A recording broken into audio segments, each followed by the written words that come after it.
We are were only through, on the we were existence of the through, SALNs. we were already through on that. We already approved, voted on the ultimate facts and the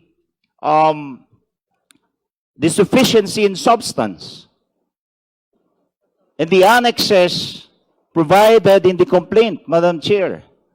So what we have here is an improvement of the complaint, of the complainant's evidence. Tayo yung nagpuproduce ng ebidensya eh, which is not supposed to be the case. Representatives to the Ombudsman, kayo ho'y nagpresenta ng SALN, and what was presented by your office are those SALNs under your custody and the entries, the official entries in those SALN. Tama po ba? Yes, Your Honor. But that entries does not say whether there is a misdeclaration, untruthful declaration, or willful non-disclosure that will lead to unexplained wealth. Tama po ba? Your Honor, binasa ko lang po kung ano yung, at kinonfirm ko lang po kung ano yung nakalagay sa SALN. Honorable Garbin, I'm afraid but we are not allowed to raise questions which will go beyond what appears in the SALN. That's why, Madam Chair, I President. just need confirmation whether that Yes. presentation Issues concerning yields to the misdeclaration. yields in support to the complainants. First of all, Madam Chair, wala yung complainant dito eh. I understand, but please limit your questions to And that's why I the want to ask contents of the sana yung affidavit. complainant Contents of the as SALNs. to his allegation, because it was pointed out that the SALN was only part of a broader allegations of unexplained wealth. But as correctly pointed out by Mr. Marcoleta, or Congressman Marcoleta, those SALN that was, or that we want to specifically pinpoint that have material misdeclaration or untruthful declaration was never attached in the first place We are in the not complaint. yet on that, Honorable Garbin. We are were only through, on the we were existence of the through, SALNs. we were already through on that. We already approved, voted on the ultimate facts and the sufficiency in substance. And the annexes provided in the complaint, Madam Chair. So what we have here is an improvement of the complaint, of the complainant's evidence. Tayo yung nagpuproduce ng ebidensya eh, which is not supposed to be the case. With all due respect, Honorable Garbin, the issuance of the subpoena is not for the purpose of adding, supplementing, or correcting whatever appears in the complaint. The purpose of the issuance of subpoena is to test whether the complaint is sufficient already for the existence of probable cause. To But- aid the justice members in judging whether or not probable cause exists on the basis of the allegations in the complaint, including the attached documents. If I may, Madam Chair. The Honorable Chua. Thank you, Madam Chair. Madam Chair, let me walk you through Section 7 of our Rules of Procedure in Impeachment Proceedings. Sabi po dito, the committee shall conduct a hearing. The committee, through the chairperson, may limit the period of examination by members of the committee. The committee shall have the power to issue compulsory processes for the attendance of witnesses and the production of documents and other related evidence. So, yun po yung ginagawa po natin dito. This SALN, ito pong SALN na to ay pumapasok po dito po sa power ng committee. Hindi naman po tayo ang nagsasabi niyan. Ang nagsasabi po niyan ay ang ating rules. Maraming salamat po, Madam Chair.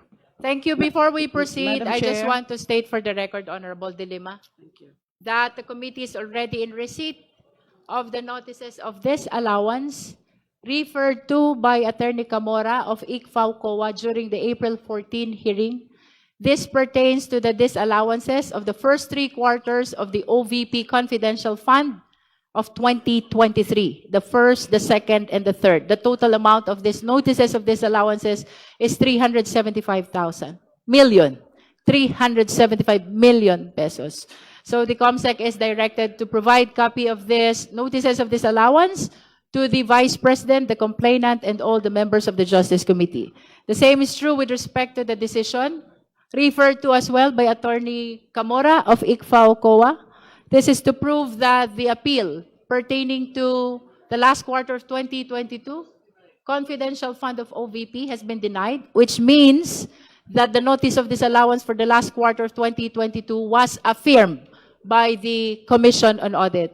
Likewise, the committee secretariat is directed to provide copy of the same to the Vice President, the complainants, and all the justice members. Honorable De Lima is recognized. Thank you, Madam Chair. I just wish to put forth additional counter-arguments on the points raised by the Honorable Marcoleta and also certain points raised by the Honorable Garbin. Okay, first, we have determined already sufficiency in substance of the complaints. Sufficiency in substance, both in form and substance, and that includes the annexes. Pangalawa po, hindi po required na lahat ng mga pwedeng ebidensya ay dapat na produce na ng complainants at the time of the filing of the complaint. And that's why we have these processes of subpoena para makalakap ng mga ebidensya na nakasabi sa complaint tsaka yung mga related evidence. Ang importante po dito, especially in the issuance of subpoena, yung requirements of specificity or sufficiently described yung mga dokumento na pinapaproduce at yung relevance to the issue. Wala pong duda dun sa mga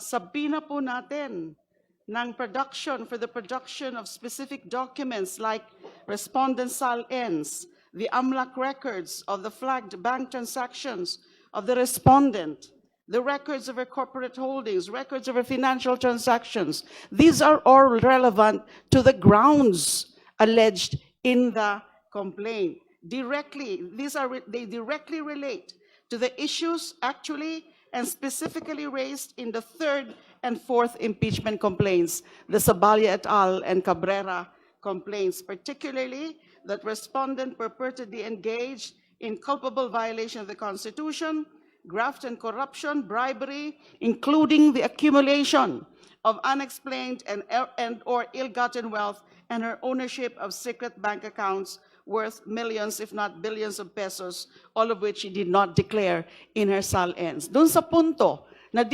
ini-improve daw po natin, actually there's nothing wrong about that, improving the evidence that are sought to be presented by the complainants, kasi tayo nga po ang magiging prosecutors later, and we are determining at this point the existence of probable cause, and therefore we need the guidance of any other relevant evidence para makarating po sa determinasyon na yan ng existence of probable cause.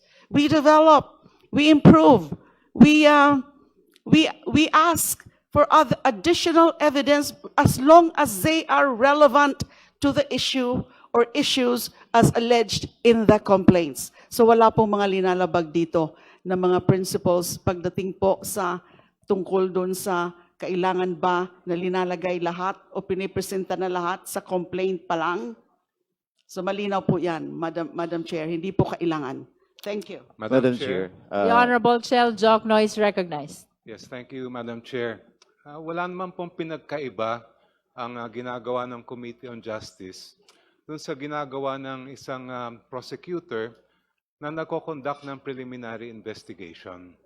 Just like a prosecutor under the rules of the House, we have the power to issue subpoena to determine what used to be called probable cause, although what is now called certainty of conviction.